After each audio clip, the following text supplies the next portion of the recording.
لا تقول هذا الكلام. حبيبي سبيستون. قناة شباب المستقبل. سنعود بعد قليل. خالد ابو اسوي معك سكتش لو سمحت. يعني شكلك ما لحقت اصورها. قاعد تمدحني عيد. هو طلبني اني امدح علشان احط السناب حقه.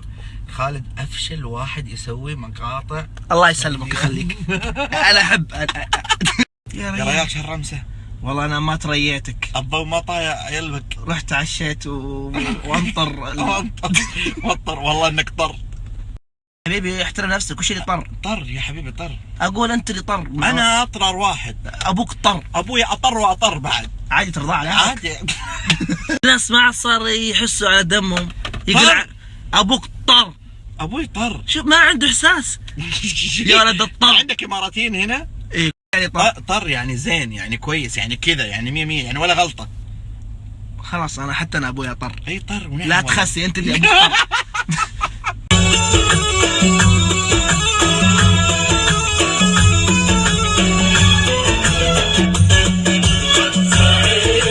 جد. المرة الجاية تروح الامارات بجي معك. الله يحييك. وين نروح؟ مرحبا بالساعة. نروح ابو ظبي ونروح دبي ونروح دبي والشارجة ونروح ابو ظبي ونروح. اعزائي المتابعين مقابلة بسيطة صغيرة مع مكان ابو خالد سبيستون. في اشاعة تقول انك وقعت مع سبيستون. مو اشاعة هذه حقيقة. الحمد لله. وربي اتحداك. والله الحمد لله. ايش فيك؟ احلف احلف. احلف ليش؟ والله حلف ورا الكواليس. موجود على السوشيال ميديا. احلف. ايوه اوكي والله. يعني انت الحين سنعود بعد قليل وكذا. خلاص ان شاء الله. في عمل قريب ان شاء الله مع رشا رزق. استنوه قريب. والله رهيب. هلا بالتصريحات اللي بحسابي. اول مرة اقول حصرية؟ والله ما قد قلت لاي مخلق والله. اتفرج على سناباتك في دبي. ما شاء الله تبارك الله قاعد تاكل العيشة. بس ناس احسك زي ما انت. الله اكبر عليك. ما شاء الله قلت. الله اكبر عليك. حبيبي هنا شوف في الساعة دائما يعطيني مؤشر قديش امسي انا امسي كل يوم وانا انام في المساء اسمع الحين دقيقة يعني انت حتسوي لي اغاني في سبيستون كل امك انا جات. من يعلف ديفيتون. وهذا المؤشر يعطيني قديش امشي في اليوم. فكنت يوميا تقريبا معدل من 12 ل 14 كيلو من كثر ما فرفر في دبي مول وفي غيره وفي غيره وفي غيرها. فكان في توازن.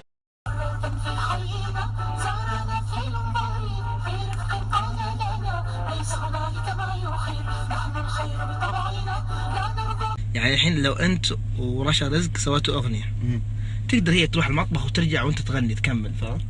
بس اذا غنيت مع رشا ما حغني بصوت.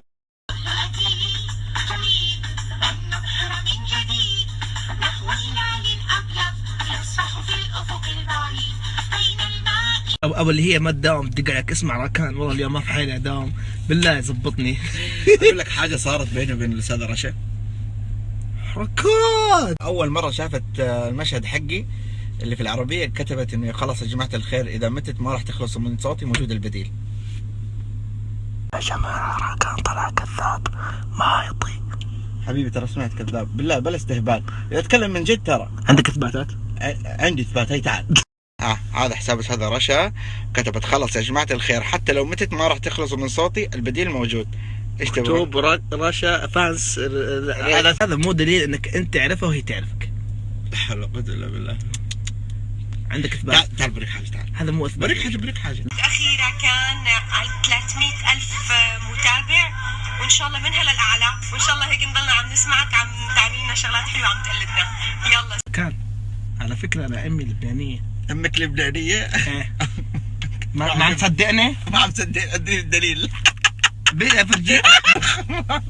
ادري عنك انت كل شيء تبغى دليل. انا بدليل حاليا وجهك ما هو اي دليل. نهائيا الا عيناتك. والله على حسي. عيناتك والله عيناتك طلعت عسيريه بحته يا واد.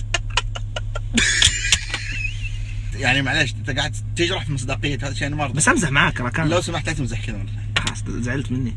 ايه طب عطنا اثبات. إلى متى سوف نبقى مستقبلين هكذا؟ لك أنا أفكر بخطة جديدة. خطة؟ طبعا وكل ما نحتاجه أن تبتعد عن. طب ليش تحط يدك في خشمك يعني؟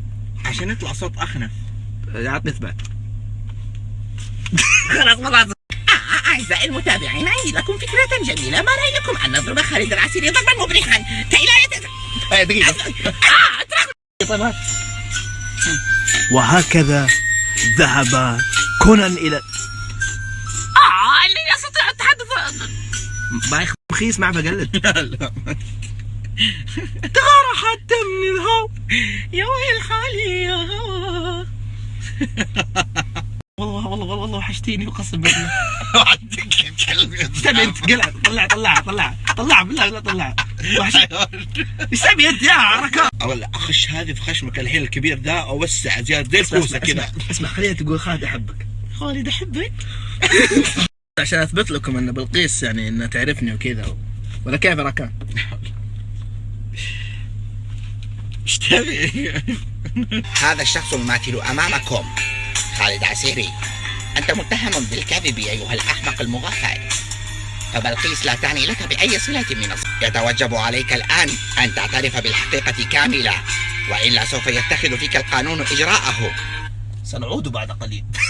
Really nigga؟ نعم كان ذلك صحيح.